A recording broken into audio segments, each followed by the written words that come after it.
하나님 그분의 말씀 앞에 떠는 자를 찾으십니다. 성경에 있다가 하나님 말씀 앞에 떠는 사람들이 있구나. 에스라 9장 4절에 보면 이스라엘에 하나님의 말씀으로 말미암아 떠는 자가 사로잡혔던 이 사람들의 죄 때문에 다 내게로 모여오더라. 현대의 성경에 보니까 그때 하나님 말씀을 두려워하는 자들이 이 백성의 죄 때문에 내 곁으로 모여들었다. 하나님은 하나님의 말씀 앞에 떠는 자를 찾고 계시고 그래 돌보아 주십니다. 이사야 66장 2절에 보면 무릇 마음이 가난하고 심령에 통회하여 내 말을 듣고 떠는 자 그 사람은 내가 돌보려니와. 하나님의 말씀을 진지하고 소중히 여기지 않았던 아담과 하와가 선악과를 따먹음으로 심판과 저주와 사망에 이르렀습니다. 예수님은 오셔서 하나님 말씀을 경외했고 순종하심으로 우리를 구원하셨습니다. 하나님 선택한 아브라함은 하나님을 경외했고 말씀을 경외했습니다. 하나님 말씀을 따라서 바벨론을 떠나서 가나안 땅에 갔고 믿음의 조상이 되었습니다. 하나님께서 소돔과 고모라를 멸하시려고 하니까 하나님 앞에 기도를 드립니다. 하나님 롯의 가족을 살려주십시오. 하나님께서 아브라함을 생각하사 롯의 가족들을 보여주셨는데 롯의 딸들과 종환한 사이들에게 하나님의 말씀을 전했더니 하나님의 말씀을 농담으로 여겼습니다. 창세기 19장 14절에 보니까 롯이 나가서 그 딸들과 결혼할 사이들에게 말하 이르기를 여호와께서 이 성을 멸하실 터이니 너희는 일어나 이곳에서 떠나라 하되 그의 사이들은 농담으로 여겼더라. 제가 성경에 있다가 가장 가슴 아픈 말씀 중에 하나죠. 하나님의 말씀을 농담으로 여겼다. 결국은 멸망당하고 맙니다. 또 하나님께서 하나님의 말씀 가운데 뒤를 돌아보지 마라. 그런데 롯의 아내는 하나님의 말씀을 경히 여겼죠. 뒤를 돌아보다가 소금기둥이 됐죠. 창세기 9장 20절에 보게 되면 롯의 아내는 뒤를 돌아보았으므로 소금기둥이 되었더라. 오늘 시편 19편은 다윗이 쓴 시인데 다윗이 하나님의 말씀을 경외하고 하나님의 말씀을 존귀히 여깁니다. 하나님의 말씀을 칭송하고 찬송하고 찬양하고 그는 암송하고 그 말씀과 더불어서 기도하는 사람입니다. 근데 시편에 보면 오늘 19편의 전반부는 하나님 만드신 자연을 찬양합니다. 놀라운 찬양이죠. 1절에서 6절에 보면 하늘이 하나님의 영광을 선포하고 궁창이 그의 손으로 하신 말을 나타내는도다. 하나님이 해를 위하여 하늘의 장막을 베푸셨도다. 대단한 시죠. 해는 그의 신방에서 나온 신랑과 같고 그의 길을 달리기 기뻐하는 장사 같아서 하늘 이 끝에서 나와서 하늘 저 끝까지 운행하며 그의 얼기에서 피할 자가 없도다. 이렇게 하나님의 만드신 자연을 찬양하고 그리고 나서 이제 하나님의 말씀을 찬송합니다. 7절에 11절의 말씀 보면 여호와의 율법은 완전하여 영혼을 소성시키며 여호와의 증거는 확실하여 우둔한 자를 지혜롭게 하며 여호와의 교훈은 정직하여 마음을 기쁘게 하고 여호와의 계명은 순결하여 눈을 밝게 하시도다. 여호와를 경외하는 도는 정결하여 영혼까지 이르고 여호와의 법도 진실하여 다 의로우니 금 곧 많은 순금보다 더 사모할 것이며 꿀과 성의꿀보다 더 달도다. 또 주의 종이 이것으로 경고를 받고 이것을 지킴으로 상이 크니이다. 하나님의 말씀을 이렇게 다양하게 표현하면서 하나님의 말씀을 찬양하는 것을 보게 됩니다. 우리는 성경 역사 속에서 하나님께서 어떤 사람을 쓰셨는지 또 하나님의 말씀을 어떻게 우리가 대해야 되는지를 배우게 됩니다. 실제로 하나님의 말씀을 붙잡을 때 말씀이 우리를 붙잡아 줍니다. 하나님이 첫 번째 왕으로 사울왕을 세웠죠. 사울왕이 처음에 참 겸손해요. 그리고 하나님을 경외하는 것처럼 보여요. 근데 왕이 된 다음에 교만해졌습니다. 성공이 참 좋은 거지만 성공이 참 위험한 것입니다. 왜 위험할까요? 성공은 사람을 교만하게 만듭니다. 또 남의 말을 경청하지 않습니다. 우리 그런 말 많이 하자.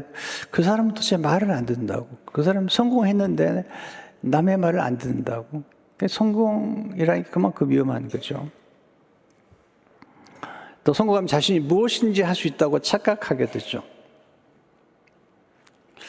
우리 인간은 대단한 존재가 아닙니다.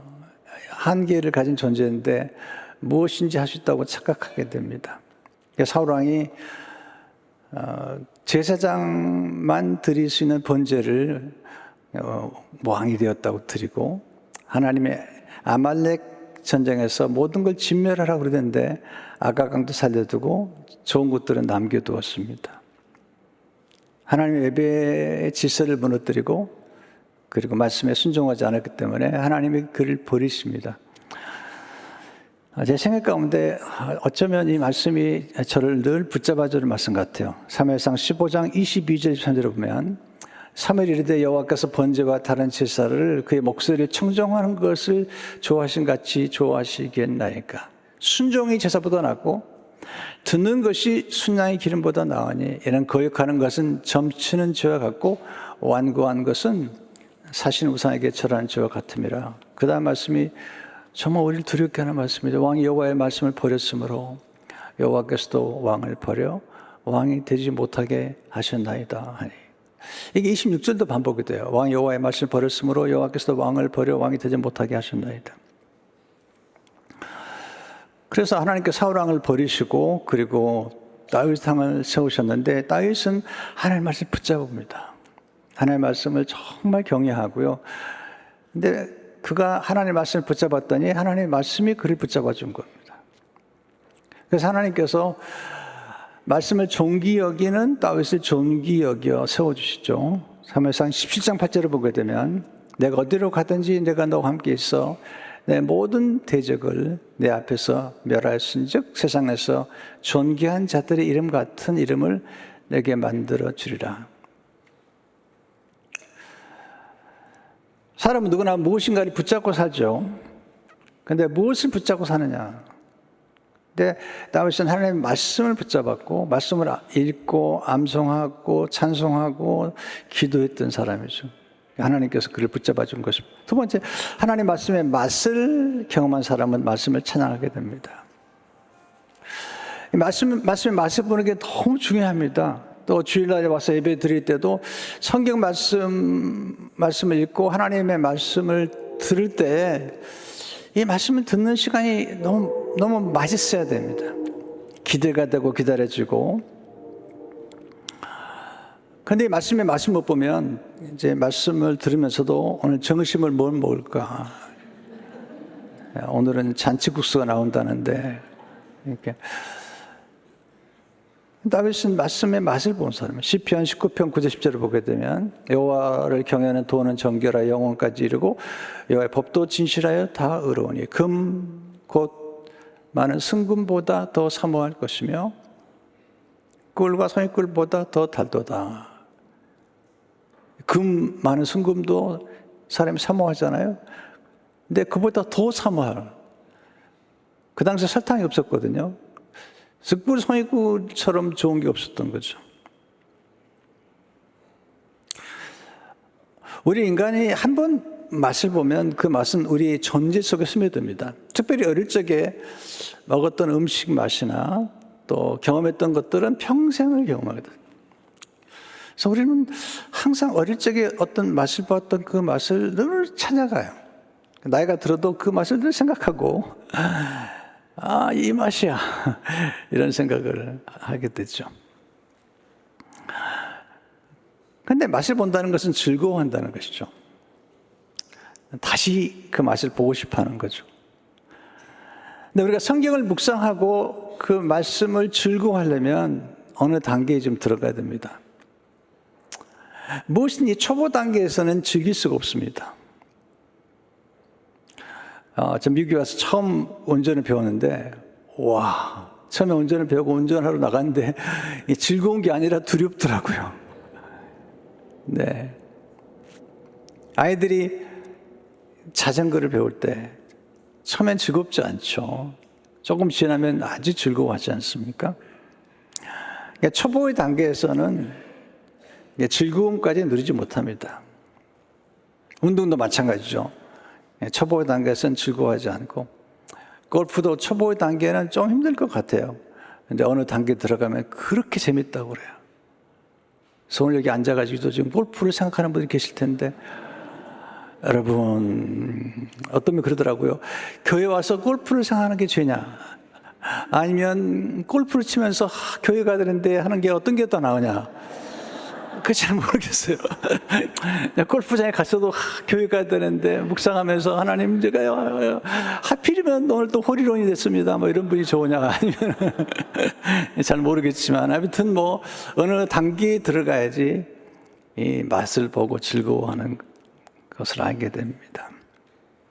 그래서 성경 말씀을 정말 즐거워하는 단계에 들어가는 것 중요한데, 시편 1편 2, 3절을 보게 되면 여호와의 율법을 즐거워하여 그 율법을 주야로 묵상. 얼마나 즐거우면 주야로 묵상하겠습니까? 그런 시냇가에 심은 나무가 철을 따라 열매를 맺으며 그 잎사귀가 마르지 아니함 같으니 그가 하는 모든 일이 다 형통하리로다.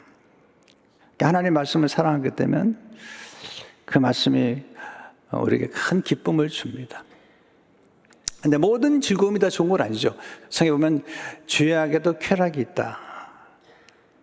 히브리서 11장 25절 보면 도리어 하나님의 백성과 함께 고난받기를 잠시 죄악의 낙을 누리는 것보다 더 좋아하고, 죄악의 낙이 있는 거죠. 사람들이 그래서 죄악에 빠지는 거죠.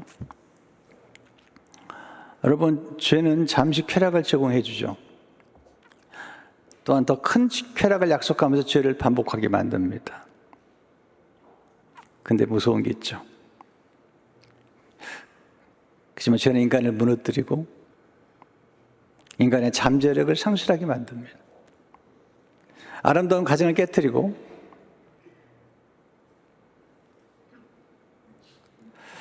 죄는 힘들어 쌓은 성공의 탑을 하루아침에 무너뜨립니다. 와, 이게 무서운 겁니다. 이게 성공이 얼마나 어려운 건데 그게 하루아침에 다 무너지는 것입니다.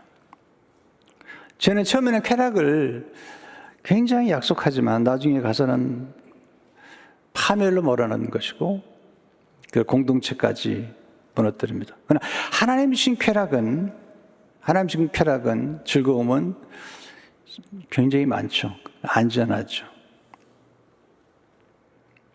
여러분, 하나님이 우리에게 주신 즐거움이 얼마나 많은지 아세요? 우리는 하나님이 금한 것만 자꾸 생각하거든요. 그러니까 하나님이 아담과 하와에게 모든 걸 다 주셨습니다. 모든 즐거움도 다 주셨는데 선악과 못 따먹겠다고 그것 생각한다라고 하나님 주신 모든 즐거움을 다 놓치는 거죠. 여러분, 예수 믿고 죄 안 져도 누릴 게 너무 많습니다. 하나님이 뭐 골프를 못 치게 하나요? 여행을 못 가게 하나요? 여러분, 음식을 못 먹게 하나요? 저도 이게 좀 오해했어요. 제가 목사가 되려고 하니까 사람들이 다 불쌍하다고 그러더라고요. 젊은 나이에 무슨 목사가 돼가지고 너무 불쌍하다. 또 그때 불렀던 찬송 중에 하나가 처량하게 불렀던 찬송입니다. 주 예수보다 귀한 것은 없는데 세상 즐거움 다 버리고, 아유, 나는 내 인생 망쳤구나. 세상 즐거움 다 버리고. 근데 그게 아니에요. 예수 믿어도 누릴 수 있는 즐거움이 너무 많은 거죠. 하나님 우리에게 수많은 즐거움, 건전한 식욕, 성욕, 결혼 생활 안에 누리는 성욕, 성취욕, 모두 건전한 즐거움을 제공해 줍니다. 먹는 즐거움 얼마나 즐거우세요? 하나님 주신 놀라운 즐거움이 많죠. 배움의 즐거움, 이게 즐겁습니다. 성장의 즐거움, 사람들이 성장을 여러분, 손주들이 성장하는 걸 보는 것도 얼마나 즐거워요. 사람을 키우는 즐거움, 예수를 통한 즐거움, 정말 찬양, 그림, 정말 놀랍습니다. 여행의 즐거움, 또 기여, 뭔가 기여하는 거죠. 이게 기여라는 게 참 중요한 겁니다. 기회를 제공해 주는 거예요. 학생들이 공부는 잘하는데 학비가 없을 때 누군가가 장학금을 준 것은 기회를 제공해 주는 거죠. 남을 돕는 즐거움, 봉사의 즐거움, 재능 기부의 즐거움, 수많은 즐거움, 선교의 즐거움. 우리 교인들이 선교 많이 가시거든요. 좋은 중독이에요. 선교의 중독은 좋은 중독. 너무너무 좋아하는 거예요. 한번 다녀오면은 그 맛을 보고 또 가는 거죠. 가면 고생스러운데 너무 좋아하는 거죠. 하나님께서 우리 주신 너무나 많은 즐거움이 있습니다. 여러분, 성경의 맛을 봐야 되고 또 책도 맛을 봐야 됩니다. 글 맛을 알아야 됩니다. 음식의 맛을 즐기는 사람은 맛있는 음식을 찾아다닙니다. 그러니까 이렇게 맛집을 찾아다니거든요. 왜냐하면 맛을 보았기 때문이죠. 다윗은 말씀의 맛을 보았기 때문에 하나님의 말씀을 통해서 하나님의 선하심을 맛본 거죠. 시편 34편 8절에 보면 너희는 여호와의 선하심을 맛보알지어다. 그에게 피하는 자는 복이 있도다. 세 번째, 말씀의 혜택을 누린 사람은 말씀을 찬양합니다. 말씀이 어떻게 유익이 되는지. 항상 우리는 혜택을 찾잖아요. 직장에 가면 제일 먼저 물어보는 게 무슨 혜택이 있죠? 베네핏이 뭐죠? 물어보잖아요. 우리 예수님도 또 혜택이 있잖아요. 하나님의 말씀이 어떤 혜택을 주는 것일까? 다윗은 혜택을 많이 누렸던 사람이죠. 그래서 그 말씀을 칭송하는 거죠. 칭찬하고 선전하는 거예요. 가끔 어떤 분들 만나면 이제 본인이 소개하는 이렇게 식품 같은 걸 막 선전하는데, 정말 거의 전능하더라고요. 그거 먹으면 다 나아버려요. 당뇨도 나았고 다 나아요, 그냥. 얼마나 선전을 잘하는지 완전히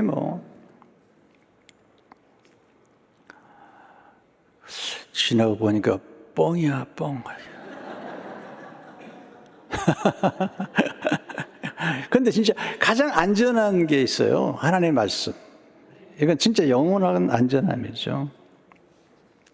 그래서 지금 다윗은 하나님의 말씀이 어떻게 자기에게 도움이 되는지, 첫째로 하나님의 말씀은 영혼을 소성시킨다는 거예요. 소성시킨다. 7절에 여호와의 율법은 완전한 영혼을 소성시킨다. 우리 영혼이 침체되고 낙심됐을 때 우리를 되돌려 주는 거죠. 힘을 얻게 해주는 거죠. 야곱이 나이가 들어서 굉장히 낙심이 됐을 때 요셉이 살아있다는 소식을 듣고 소송해요. 그러니까 우리는 어떤 말만 들어도 소송하잖아요. 그냥 나이 든 어른들이 그냥 재미없게 살다가 딸이 우리 집에 오늘 찾아온다. 그냥 기분이 좋은 거예요. 소송하는 거죠. 네, 차장님 좋아하셔가지고 딸들 옆에 놓고 너무 좋아하셔가지고 그냥. 네. 그러니까 우리는 어떤 말만 들어도 힘이 나는 거죠. 하나님의 말씀을 소송케 하는 거죠. 여호와는 나의 목자라는 말은 우리는 양이란 뜻이죠. 양은 세 가지가 문제가 있다고 그래요. 첫째는 양은 길을 잃으면 돌아오지 못해요. 다른 짐승도 돌아와요. 여러분 반려견도 돌아오잖아요. 반려묘도 돌아오잖아요. 근데 양은 돌아오지 못해요. 두 번째, 양은 먹어야 될 풀과 독초를 분별하지 못해요. 그래서 이단이 많은 거예요. 수많은 사람이 이단에 빠져요. 왜? 말씀은 주는데 다 이게 잘못된 걸 주는 거죠. 그러니까 양은 스스로가 이게 옳은 것인지 그런지 잘 분별하지 못해요. 그래서 하나님 말씀을 올바로 전해주는 목회자를 만나는 것도 축복이죠. 셋째는 뭐냐면 스스로 보호를 못해요. 싸우지 못해요. 뿔이 있는데 뿔이 거꾸로 있어요. 싸울 수가 없는 거죠. 그러니까 누군가가 보호해 주었다는 말이죠. 양이 길 잃으면 얼마나 낙심이 되겠습니까? 근데 소송이란 말이 목자가 양을 다시 찾아왔을 때 그 목자를 만났을 때 경험하는 그 기쁨, 이게 이제 소송하는 기쁨이죠. 하나님의 말씀이 그런 기쁨을 준다는 거죠. 시들었던 영혼이 회복되는. 두 번째 하나님의 말씀은 우둔한 자를 지롭게 한다. 우둔한 자. 7절에 보면 여호와의 증거는 확실하여 우둔한 자를 지롭게 하며. 여러분, 우둔한다는 것은 어리석고 둔하다는 겁니다. 근데 하나님의 말씀 우리에게 지혜를 줍니다. 지혜는 통찰력입니다. 분별력입니다. 제가 살아보니까 모든 게 선택이에요. 정말 선택 잘하면 인생이 좋아지는 거고, 선택 잘못하면 인생은 그냥 너무 어려운 거죠. 근데 선택할 때 제일 중요한 게 분별하는 거예요. 분별은 지혜에서 오는 거죠. 특별히 통찰력. 이 통찰력은 뭐냐면 문제의 핵심을 간파하는 거죠. 통찰력은 아래로부터 보다는 거죠. 문제가 있으면 문제의 원인을 찾아내서 해결하는 거죠. 그러니까 지혜가 얼마나 또 지혜는 예견력, 문제를 예견하고 미리 준비하는 거잖아요. 지혜가 너무 중요해서 자문해 보면 지혜보다 좋은 게 없다는 거죠. 그 지혜가 하나님의 말씀에서 나오는 것입니다. 하나님의 말씀은 정직하여 마음을 기쁘게 합니다. 8절에 여호와의 교훈은 정직하여 마음을 기쁘게 하고. 여러분, 가장 우리 마음에 평안해 주는 게 뭘까요? 기쁨이죠. 거짓말 해보세요. 기쁘지 않습니다. 한 번 거짓말하면 그 거짓말을 계속 반복해야 되기 때문에 한 번 거짓말하면 그걸 거짓말을 정동하려면 계속 거짓말해야 되는 거예요. 그러니까 거짓말을 잘하려면 기억력이 좋아야 돼. 저는 거짓말 잘하는 보면요, 기억력이 아주 훌륭하다고 생각해요. 기억력이 나쁘면 거짓말 할 수가 없는 거죠. 여러분, 정직처럼 중요해요. 정직하다는 건 완벽하다는 게 아니고요. 정직은 자기의 실수와 잘못도 인정하는 것, 자기의 한계도 인정하는 것, 이게 정직한 거죠.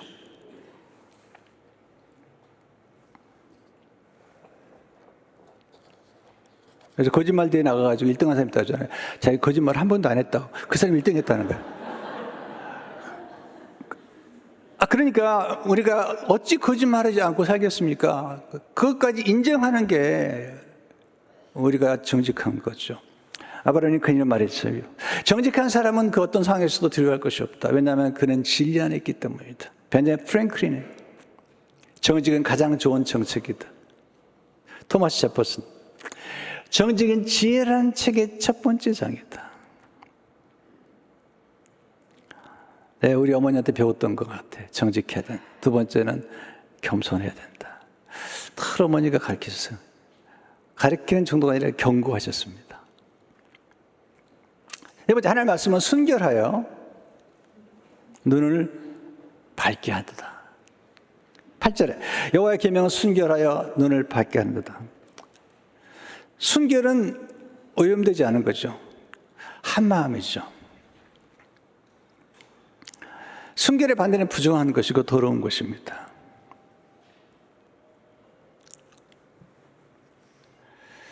마귀는 사람을 더럽게 만들어요. 그래서 이 악하고 더러운 귀신아 그렇게 말하잖아요. 제일 위험한 것은 자기 기만이에요. 바리새인들. 순결하다고 스스로 말하면서 속으로는 탐욕과 거짓이 가득 찬 사람들. 위험한 것입니다. 다섯 번째, 하나님의 말씀은 하나님을 경외하도록 도와주죠. 9절, 여호와를 경외하는 도는 여호와를 경외하도록 도와주는 거죠. 제가 목회 초기에 읽었던 조 노슨의 쓴 하나님을 경외하는 마음, 짧은 책인데 지금은 하나님을 경외하는 것에 대한 책들이 여러 권 번역되어 있지만 그 당시에는 그 책이 처음 만났던 책인데 그 짧은 책 속에 하나님을 경외하는 것이 얼마나 축복인지 가득 차 있었습니다. 다윗은 경험하는 거죠. 시편 37절에 보면 여호와의 천사가 주를 경외하는 자를 둘러 진치고 그들을 건지십니다. 9절 10절에 보면 너희 성도들아 여호와를 경외하라. 그를 경외하는 자에게는 부족함이 없도다. 젊은 사자는 궁핍을 줄지라도 여호와를 찾는 자는 모든 좋은 것에 부족함이 없으리로다. 시편 30편 19절에 보세요. 이 놀라운 말씀이죠. 주를 두려워하는 자를 위하여 하나님을 경외하는 자를 위하여 쌓아두신 은혜, 곧 주께 피하는 자를 인생 앞에 베푸신 은혜가 어찌 그리 큰지요.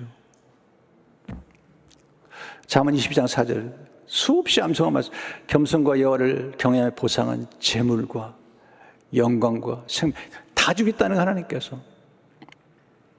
그래서 하나님의 말씀은 정결하여 영혼까지 이르게 됩니다. 9절 여호와를 경외하는 도는 정결하여 영혼까지 이르고 여호와의 법도 진실하여 다 의로우니.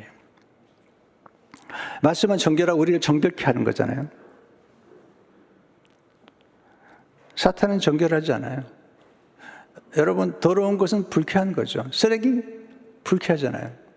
근데 정결함은 우리 삶을 참 깨끗하게 만들어줍니다. 유쾌하게 만들어줍니다. 유쾌하게 만들어줍니다.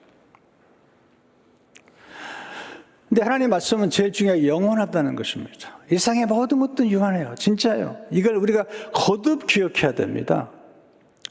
하나님의 말씀만 영원한 거죠.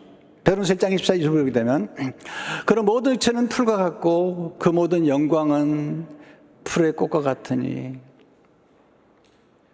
풀은 마르고 꽃은 떨어지되 오직 주의 말씀은 세세토록 있도다 하시니 너에게 전한 복음이 곧 이 말씀이니라. 주의 말씀은 세세토록 있는 거죠. 육체, 우리 인간의 영광과 아름다움은요, 사실은 대단한 가치는 풀의 꽃과 같은 것이죠. 물론 이제 잘 가꾼 분도 계시더라고요. 그래도 나이 같으면 다 평준화됩니다.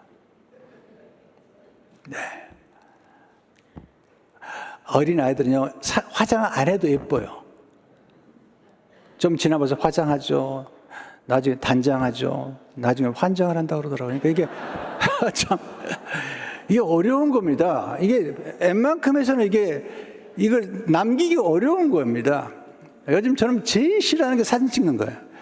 사진은 안 찍을 수 없는데, 이게 본데가 안 나는 겁니다. 받아들여야 됩니다. 왜 우린 영원하지 않습니다. 저도 한때는, 나 때는, 자, 우리 성도들은 제가 이제 젊었을 때부터 봤잖아요. 벌써 20년, 30년 된 분이 많거든요. 근데 요즘은 어그저그 걷는 거예요. 왜? 나이가 들면 어쩔 수 없죠. 영원하지 않습니다. 여러분, 근데 좋은 소식 하나 있습니다. 오늘이 가장 젊은 날입니다. 축하드립니다. 오늘이 가장 젊은 날인 거예요. 일곱 번째, 하나님 말씀은 상을 선물해 준다는 거죠. 11절에 주여 또 주의 종이 이것으로 경고를 받고 이것을 지킴으로 상이 크니이다. 하나님 말씀 우리를 경고해 준다. 좀 중요한 것 같아요. 왜냐하면 우리 삶 가운데 경고가 필요하거든요. 저는 어릴 적에 우리 어머님이 제가 거짓말 했을 때 얼마나 무섭게 다뤘나 몰라요. 그래서 정말 제 가슴속에 새겨져 있어요. 두 가지, 정직과 겸손은 정말 제 가슴에 새겨진 것 같아요. 우리 아이들이 막 커서 이웃집에 놀러 가기 시작할 때인데 얘기했습니다. 남의 집 가서 절대로 가져오면 안 된다. 우리 큰아이가 지금 이제 교감이 됐습니다. 근데 첫 번째 학교 출근하는 날 불렀습니다. 명진아, 이제 학교 선생인데 학교 물건을 절대로 손대면 안 된다. 학교 물건은 절대로 집에 가져오면 안 된다. 너무나 당연한 것 같죠. 그리고 학교를 위해서 도네이션 받은 건 반드시 학교를 위해서 해야 된다.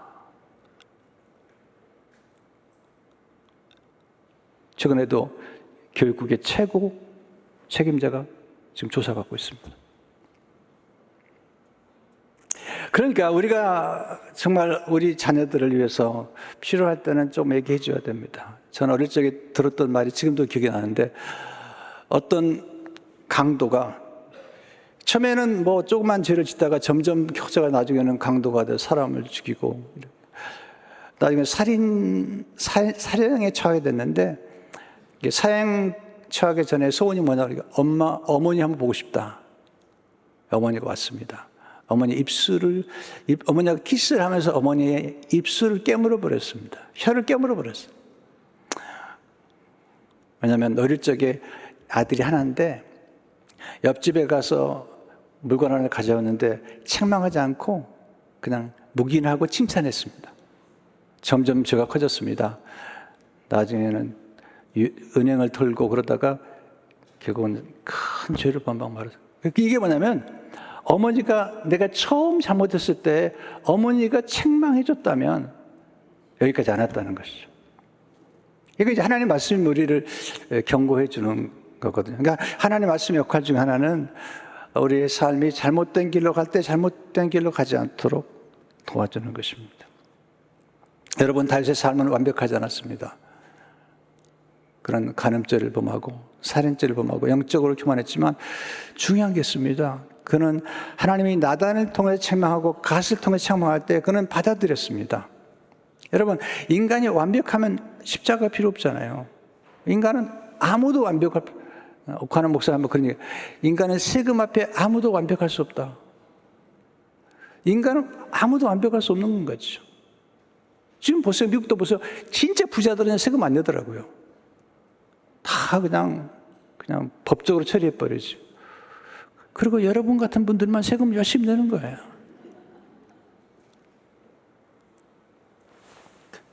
사업체 하나씩 그냥 없애버리는 겁니다. 그리고 손실 처리해버리는 거죠. 그리고 보세요. 이게 진짜 정직하다는 게 어려운 겁니다. 하나님께서 말씀하신 거죠. 우리로 경고하신 거죠. 그래서 잘못된 길로 가지 않도록. 근데 다윗은 참 훌륭하죠. 왜냐하면 하나님 책망할 때 받아들입니다. 그래 본인이 절대로 완벽하다고 하지 않아요.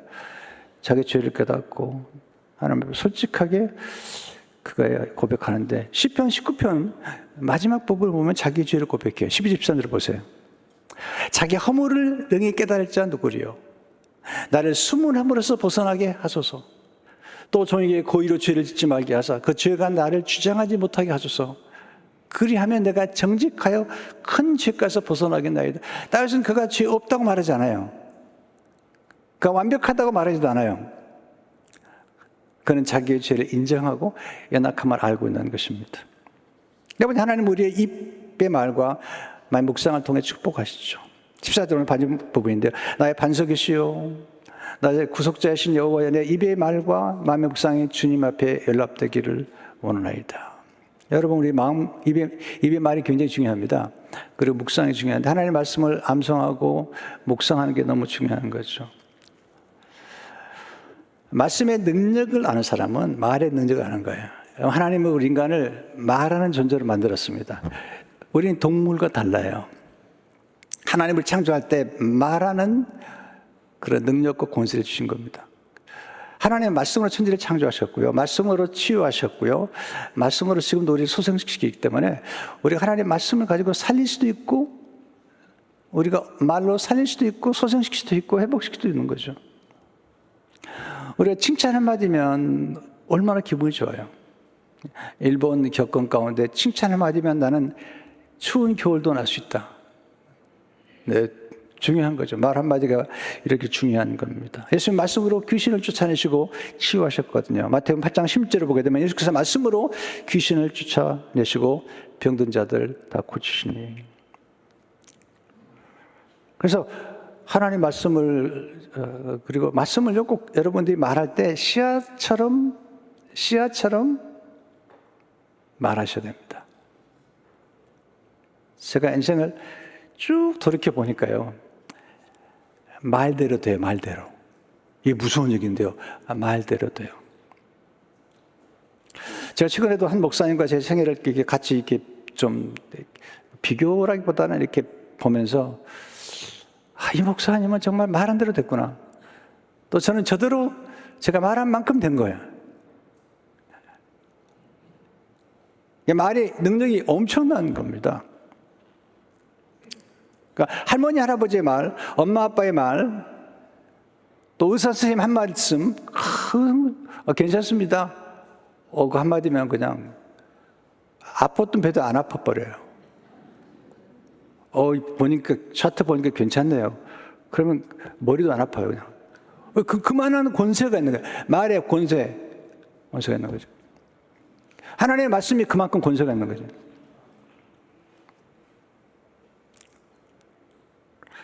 말씀을 찬양한 사람은 말씀으로 오신 예수님을 찬양하죠. 예수님은 말씀으로 오시잖아요. 요한복음 1장 1절에 태초에 말씀이 계시니라. 이 말씀이 하나님과 함께 계셨으니 이 말씀은 곧 하나님이시라. 그러니까 저는 말씀과 동행한다는 것은 곧 하나님과 동행하는 것이고, 예수님이 이름이 말씀이에요. 요한계시록 10장 13절 보면 또 그가 피 뿌린 옷을 입었는데 그 이름은 하나님의 말씀이라 칭하더라. 근데 말씀이 곧 영이에요, 영. 그래서 우리가 말씀으로 찬양하고 말씀으로 기도하고 말씀으로 예배하는 거죠. 왜냐하면 진리와 그리고 영으로 예배할 때, 요한복음 6장 13절을 보세요. 살리는 것은 영이니 육은 무익하니라. 내가 너에게 이른 말은 영이요 생명이라. 생명의 말씀, 은혜의 말씀, 우리를 살리는 말씀이기 때문에 우리는 말씀의 능력을 알아요. 그래서 하나님의 말씀을 찬송하고 암송하고 묵상하고 그리고 선포하고 그리고 말씀 붙잡고 기도하고 뿐만 아니라 이 말씀의 능력을 따라 이 말로 우리 인생을 살아가야 됩니다. 마치 거미가 자기 몸에서 나오는 거미줄로 집을 짓는 것처럼 우리가 하는 말로 우리 인생에 집을 짓는 겁니다. 그래서 오늘 하나님의 말씀으로 여러분 무장하고 우리의 언어가 믿음의 언어, 긍정의 언어, 축복의 언어, 칭찬과 격려의 언어, 감사의 언어가 되어서 여러분의 생각 복되시기를 주의 이름으로 축원합니다.